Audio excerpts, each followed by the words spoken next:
নির্বাচনের আগে গণভোট সহ 5 দফা দাবিতে রাজশাহী, খুলনা, বরিশাল, রংপুরের পর এবার ময়মনসিংহে 8 দলের বিভাগীয় সমাবেশ।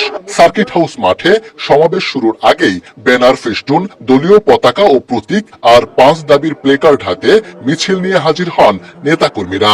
স্লোগানে স্লোগানে মুখর হয়ে ওঠে পুরো এলাকা। আন্দোলনরত 8 দলের শীর্ষ নেতারা বলেন, নির্বাচনে লেভেল প্লেইং ফিল্ড তৈরির জন্য সংসদ ভোটের আগেই দিতে হবে গণভোট। দেশে নব্য কোনো ফ্যাসিস্ট সৃষ্টি হলে তা বরদাস্ত করা হবে না বলেও হুঁশিয়ারি দেন তারা। আগামীর বাংলাদেশে কোন জালেম, কোন স্বৈরাচারের জায়গা হবে না ইনশাআল্লাহ। আমরা ভোট করে বাক্সলে যাব, ভোট 24-এর যে বেশিরভাগ দাঁড়ানোর যে যুদ্ধে আমরা অংশগ্রহণ করছি তার পক্ষে থাকবো। প্রধান অতিথির বক্তব্যে জামায়াতের নায়েবে আমির অধ্যাপক মুজিবুর রহমান প্রত্যাশা ব্যক্ত করে বলেন, আগামীর বাংলাদেশে সব দল ইসলামের পতাকা তলে থাকবে। শরিয়া আইন বাস্তবায়নে সবাইকে ঐক্যবদ্ধ থাকার আহ্বান জানান তিনি।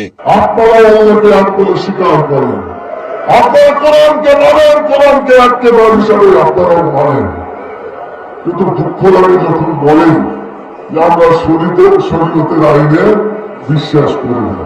রাষ্ট্র ক্ষমতায় আর কোনো স্বৈরাচার যেন বসতে না পারে, সেজন্য সবাইকে ঐক্যবদ্ধ থাকার আহ্বান জানান নেতারা।